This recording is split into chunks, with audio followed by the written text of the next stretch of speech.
De quoi allons-nous parler dans cette vidéo? Nous poursuivons notre lecture du livre Back in Control de David Hanscom. David Hanscom, qui est un chirurgien du dos, il a développé ses propres problèmes de symptômes chroniques. La liste est longue. Il a réussi à régler ses problèmes de symptômes chroniques.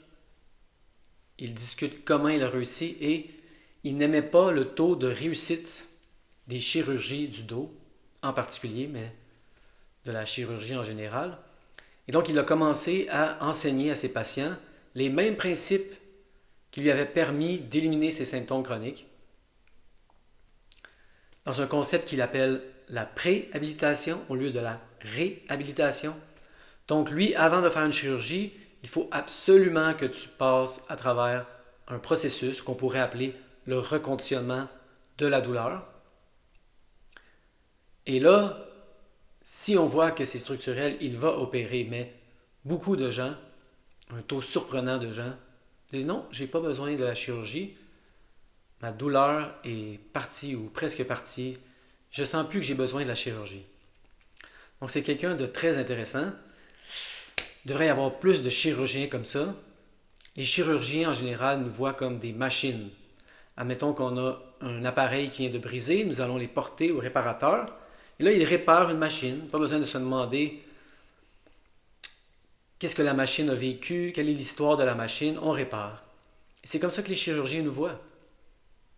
On ne pose pas de questions aux gens sur leurs émotions, le sommeil, est-ce que vous dormez assez, des choses simples comme ça. Donc commençons. Que nous dit David Hanscom? Quelque chose qui revient très souvent. Nous allons parler d'une méthode en 3 étapes.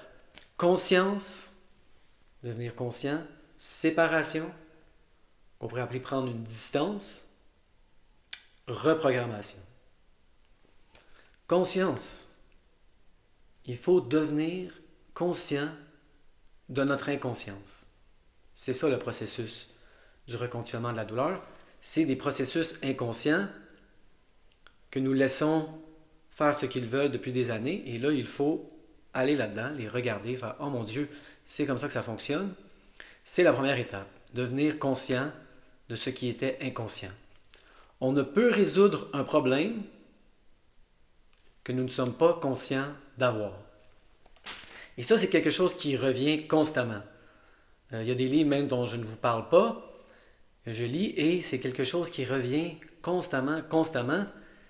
Les gens, les docteurs disent, qui font le reconditionnement de la douleur, vous avez un problème d'anxiété, de stress, de colère. Les gens disent, non, j'ai pas d'anxiété, j'ai pas de stress, je ne suis pas stressé, je n'ai pas de colère. Et là, Stephen Ray Ozanish leur dit, c'est pour ça que vous avez des symptômes. Parce que vous n'avez pas de colère. Vous avez de la colère, c'est juste que vous n'êtes pas conscient de votre colère.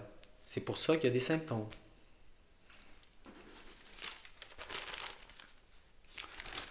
Donc, de quoi faut-il devenir conscient, selon David Hanscom? La première étape de la conscience est environnementale. La plupart des gens en douleur chronique sont constamment dans leur tête et dans les sensations de douleur. Lui, il conseille la méditation active plutôt que la méditation traditionnelle au début. Il dit que les gens en douleur chronique souvent ont de la difficulté avec qu'est-ce qu'on pourrait appeler la méditation traditionnelle, c'est-à-dire s'asseoir comme ça et là rester avec la respiration. Au début du processus, ils ont tellement de douleur, c'est très difficile pour eux de ne pas focusser sur la douleur. Il conseille la méditation traditionnelle plus tard dans le processus. Au début, il conseille ce qu'il appelle la méditation active, c'est-à-dire, au lieu de focuser sur nos pensées, au lieu de focuser sur la douleur, nous focusons sur nos sensations physiques. Qu'est-ce que ça veut dire? En ce moment, je suis assis sur un divan et donc, au lieu d'être dans ma tête, au lieu d'être dans ma douleur, je sens mes fesses sur la chaise. Je sens mes pieds sur le sol, mes mollets aussi touchent au meuble. Je sens l'air qui passe à travers mes narines. J'entends des bruits de construction au loin.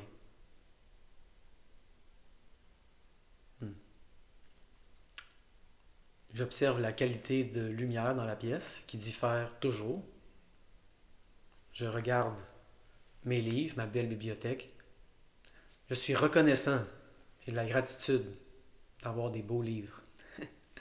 La gratitude très importante dans le reconditionnement de la douleur. Donc ça, qu'est-ce que ça va faire? C'est qu'au lieu d'être toujours dans les circuits de la douleur, vous allez vous entraîner à passer plus de temps dans d'autres circuits. Et ça, ce n'est pas seulement pour les gens en douleur chronique, c'est bon pour tous les gens dans notre société. La plupart des gens ne sont pas assez conscients de leur environnement. Ils sont toujours dans leurs pensées. Et donc, ce conseil s'applique à tout le monde. C'est un bon conseil. La deuxième conscience à développer est émotionnelle. Permettez-vous de tout ressentir. Tout.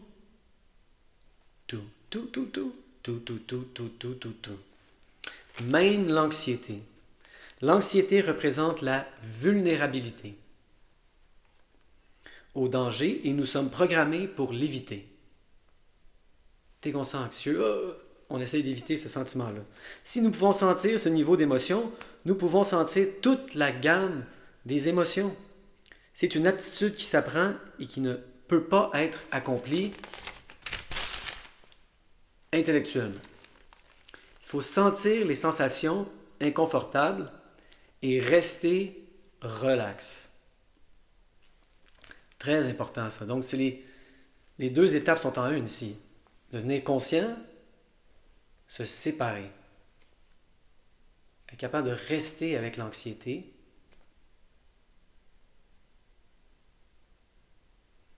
En restant relax. Moi, apprendre à rester relax avec la douleur, surtout dans les repérages somatiques, m'a appris à rester relax avec l'anxiété et vice-versa. C'était une boucle positive qui s'installait de plus en plus. Au lieu d'être un cercle vicieux, c'était un cercle vertueux. Ah mon Dieu, je suis capable d'être confortable avec de plus en plus de sensations qu'avant je trouvais désagréables. La douleur, l'anxiété, la colère est le plus gros blocage à se sentir vulnérable. La colère représente le pouvoir, qui est le contraire de la vulnérabilité. Lui, il nous dit constamment que la colère est un des plus gros blocages pour éliminer les symptômes chroniques. La résistance semble émerger du fait qu'initialement, le changement augmente l'anxiété. Oh non! Si je change, je vais avoir plus d'anxiété. Je ne veux pas avoir d'anxiété, je veux en avoir le moins possible. Ce que nous détestons, évidemment. Une fois qu'on est confortable avec l'anxiété, nous sommes libres. C'est comme arracher un pansement. Il faut passer à travers une bosse au début. Il va y avoir plus de symptômes, il va y avoir plus d'anxiété. Mais c'est ça la meilleure stratégie à adopter à long terme. Vous essayez d'avoir le moins d'anxiété possible, le moins de symptômes possible, mais c'est ça qui prolonge les symptômes. Il faut changer. Il va y avoir plus d'anxiété au début. C'est comme ça. Les patients sont bloqués parce que la colère les retient. La douleur crée de la colère et de la frustration. Les deux deviennent associés dans notre cerveau. Et donc, quand les circonstances sont frustrantes, ça déclenche de la douleur. Comme ils disent en anglais, neurons that fire together, wire together. Quand nous avons des neurones qui sont toujours en train d'être activés ensemble, elles deviennent associées. Donc, si vous êtes toujours en colère, frustré par votre douleur, dès que quelque chose d'autre va vous frustrer et vous mettre en colère, ça va activer la douleur. Ça fait du sens. Troisième aspect, les jugements et les histoires. Très important ça, il conseille le livre de David Burns, Être bien dans sa peau. Et là, c'est quelque chose qui revient de plus en plus dans les livres. Il nous conseille des livres. Moi, j'ai toujours trouvé que quand on lit un livre, c'est sans fin parce que là, dans les bons livres, il nous conseille d'autres livres, qui nous conseillent d'autres livres. Et dans le reconditionnement de la douleur, qu'est-ce qu'on remarque? C'est que ceux qui conseillent des livres ne conseillent pas d'autres livres de reconditionnement de la douleur. Que conseillent-ils? Ils conseillent des livres sur ce qu'on pourrait appeler le développement personnel. Et c'est ça de plus en plus qu'il faut réaliser. Votre but ne devrait pas être d'éliminer les symptômes. Éliminer les symptômes devrait juste être ici. Votre but devrait être de se développer personnellement. Et plus on s'aligne vers ça, les symptômes vont disparaître comme une étape du développement personnel. Donc lui, il conseille la thérapie cognitivo-comportementale. Moi, j'en ai fait un peu durant le reconditionnement de la douleur. Ça aide. Il faut créer une séparation avec ses pensées au lieu de s'identifier à elles. Plus on s'identifie à nos pensées, plus de simples jugements deviennent des histoires. J'échappe quelque chose à terre, je suis maladroit. C'est une histoire que vous vous contez par rapport à un seul événement. Et ça devient un peu une prophétie autoréalisatrice parce que là, si vous dites je suis maladroit, vous commencez à échapper de plus en plus d'objets. Vous avez échappé à un objet, ce n'est pas grave. De plus en plus devenir conscient de nos jugements et des jugements qui deviennent des histoires. Il ne faut pas essayer de supprimer les pensées comme avec la pensée positive. Ça revient toujours dans son livre. Il faut créer une séparation. Il faut qu'il y ait une distance. C'est juste une pensée.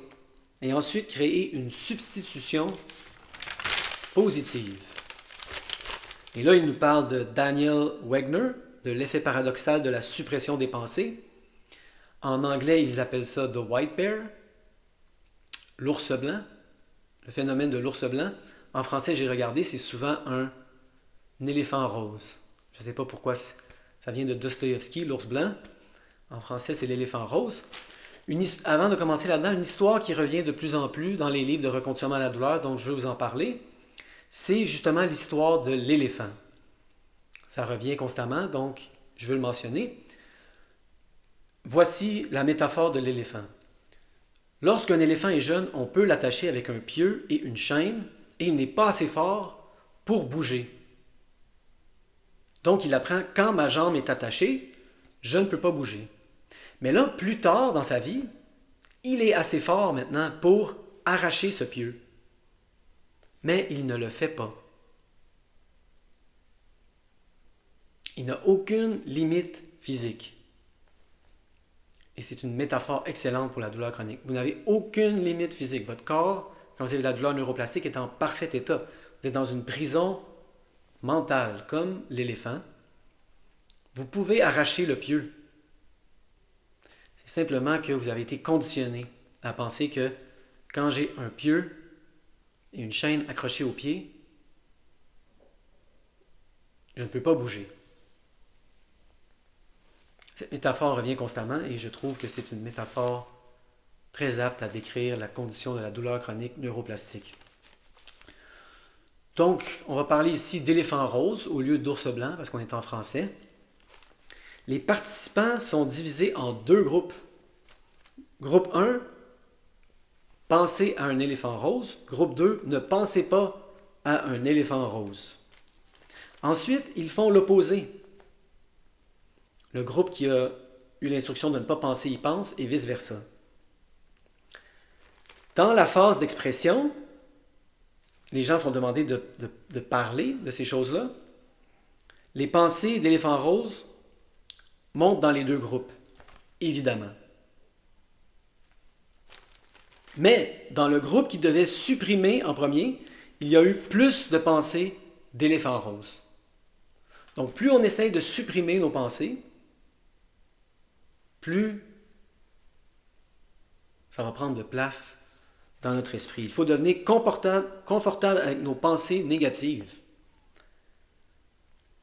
Lui, il dit que l'écriture aide énormément à créer une distance comme ça avec nos pensées. Juste être avec sans essayer de les supprimer. Ensuite, nous remplaçons les pensées négatives avec des positives. Donc ça, c'est très connu, ce phénomène-là. Vous pouvez aller rechercher ça vous-même, le phénomène de l'ours blanc ou de l'éléphant rose. Le groupe qui devait supprimer ses pensées a parlé plus de l'éléphant rose par la suite.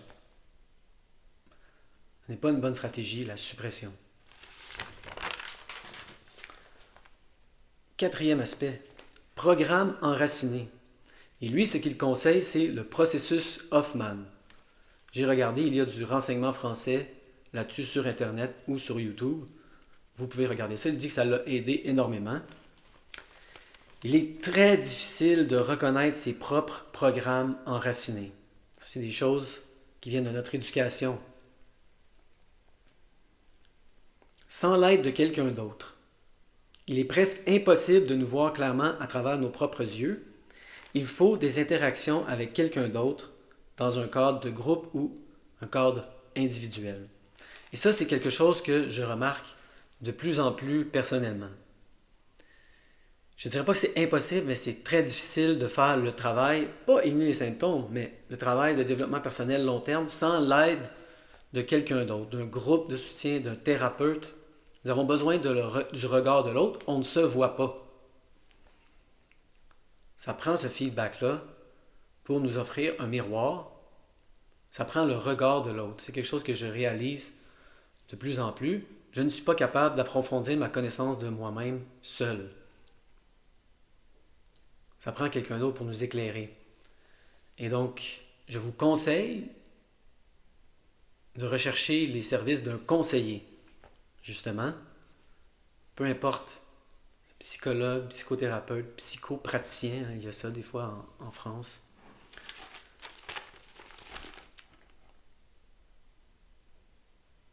Je trouve que c'est crucial pour moi dans mon processus. Mon processus d'éliminer les symptômes, non. J'ai réussi à éliminer les symptômes sans ça, mais pour le plus long processus de développement personnel. Donc, nous devenons conscients, nous nous séparons. C'est ça qui nous permet de voir nos programmes. Il faut voir nos programmes avant de pouvoir reprogrammer. Et là, nous sommes à l'étape de la reprogrammation.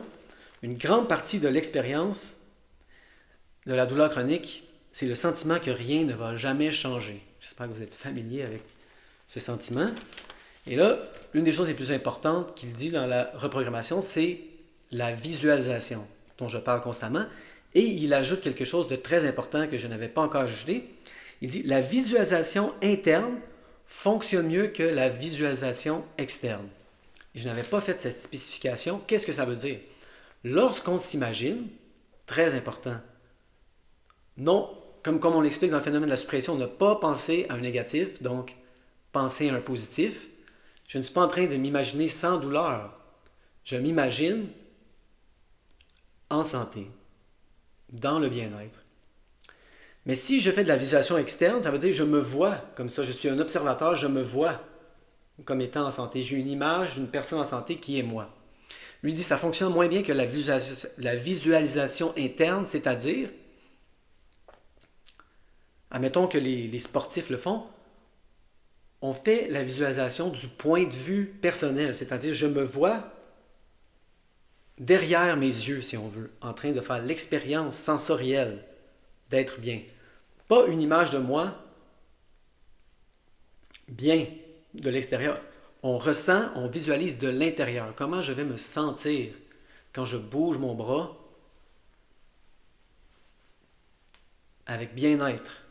Pas sans douleur, avec bien-être. La visualisation interne fonctionne mieux que la visualisation externe. Excellent point. Et là, un thème qui revient souvent dans son livre, c'est le pardon. Je conseille le livre de Fred Luskin, Pardonner pour de bon. Ça, c'est un thème qui revient de plus en plus pour moi. Je ressens beaucoup de colère dans les gens, envers les médecins, envers les thérapeutes, peu importe, que ce soit physio ou psycho, dans le sens le plus large. Beaucoup de colère. Donc le pardon est essentiel, selon lui.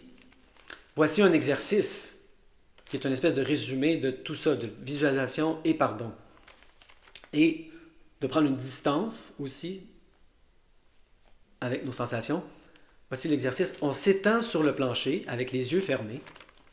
On visualise quelqu'un que nous aimons beaucoup et on ressent les émotions engendrées. Ensuite, on visualise quelqu'un qu'on déteste ou qui nous énerve énormément et on essaie de conserver les sentiments d'amour avec l'image de la personne que nous détestons dans notre tête. C'est difficile au début, mais nous pouvons entraîner notre corps à ne pas réagir physiologiquement à l'adversité. On perd beaucoup de temps et d'énergie à essayer de contrôler nos pensées et nos émotions. C'est mieux d'apprendre à ne pas être réactif. Donc on ne supprime jamais. Qu'est-ce que ça veut dire ne pas supprimer en termes d'émotions? Sentir, pivoter. Je le dis toujours ça. Sentir, pivoter. Je ne supprime pas mes émotions. C'est la même chose avec les pensées. On observe nos pensées, on remarque nos pensées. Ah, je pense que je suis maladroit. C'est juste une pensée, ce n'est pas un fait, c'est une histoire. On reconnaît la pensée, on pivote. Non, je peux développer ma dextérité. Je suis de plus en plus habile parce que je me pratique. Excellent.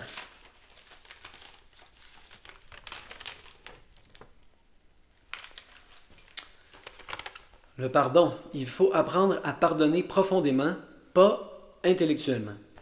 La seule personne à qui on fait du mal lorsqu'on ne pardonne pas est nous-mêmes. Ça revient toujours. Mais il en passe. Des fois, on a l'impression qu'on fait mal à l'autre personne. On en veut à l'autre personne. Et là, le fait d'être en colère contre eux, on s'imagine presque que c'est un effet vaudou peut-être. Hein? Oh, je suis en train de blesser l'autre personne. L'autre personne se fout complètement de vous. Vous ne faites que du mal à vous-même.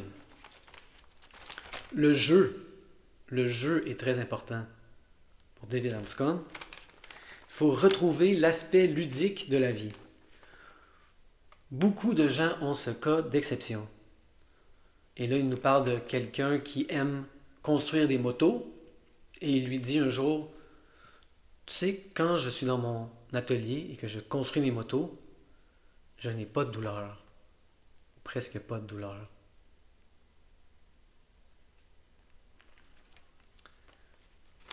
Lorsqu'ils font quelque chose qu'ils adorent, la douleur disparaît ou diminue drastiquement. Il ne faut pas éliminer les circuits de la douleur. Ils vont toujours être là. Il faut emprunter d'autres circuits, ceux du jeu et du plaisir. Il faut avoir une vision d'excellence aussi pour être heureux, s'amuser en accomplissant un but. Très important. Donc ça, c'est un message qui revient souvent dans son livre. La plupart des gens en douleur chronique s'imaginent qu'il va y avoir un jour magique où ils n'auront plus de douleur. Les circuits de douleur ne vont jamais disparaître de votre cerveau. Il va toujours y avoir des situations frustrantes, irritantes qui vont les réactiver. Donc c'est d'apprendre à être confortable avec la douleur. Et ça, c'est le paradoxe de la guérison de la douleur chronique. Ne plus avoir peur des 9 sur 10, c'est ça qui fait qu'il n'y a plus de 9 sur 10. Si je suis complètement confortable avec l'idée qu'il peut y avoir des 9 à nouveau, il n'y en aura plus ou presque plus. C'est ça qui fait qu'au début, les gros pics de douleur vont durer de moins en moins longtemps et ils vont être de plus en plus espacés. Parce que je n'ai plus peur. Un 9, c'est pas grave. Il y en a eu, c'est passé. C'est venu, c'est passé. Ce n'est pas dangereux. Mon corps n'était pas endommagé. Même quand j'ai eu les 9 les plus colorés, on dirait que tout était en train de déchirer. Rien ne déchirait. Ce n'est pas dangereux. Et il nous dit qu'il faut absolument apprendre à s'amuser. Retrouver le plaisir dans notre vie, c'est la clé du reconditionnement de la douleur. Moi, j'ai toujours été impressionné à quel point ça peut se passer vite, le pivot de douleur à non-douleur et plaisir. J'avais toujours l'impression que ça va prendre du temps, recircuiter mon cerveau pour que je ne sois plus en douleur. De plus en plus, je réalisais que ça peut être instantané. Comme quand quelqu'un va en vacances et là n'a plus mal. Ça n'a pas besoin de prendre du temps. Il suffit d'emprunter d'autres circuits. Les circuits du plaisir et du jeu sont encore là de notre jeunesse. Il suffit d'emprunter ces circuits. Ne plus fréquenter, ne plus rester toujours coincé dans les circuits de la douleur. On change de circuit.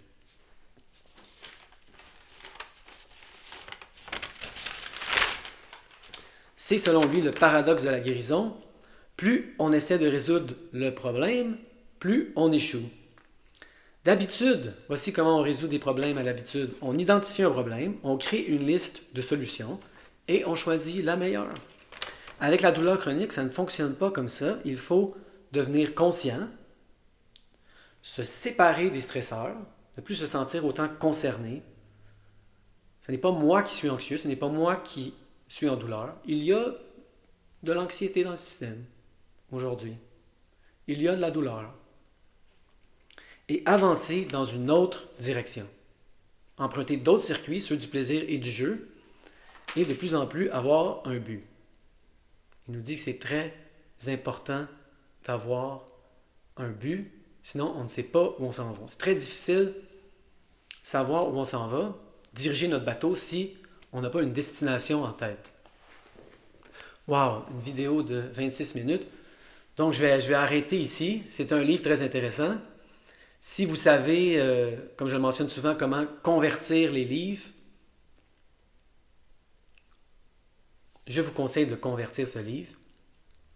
Back in Control de David Anscombe.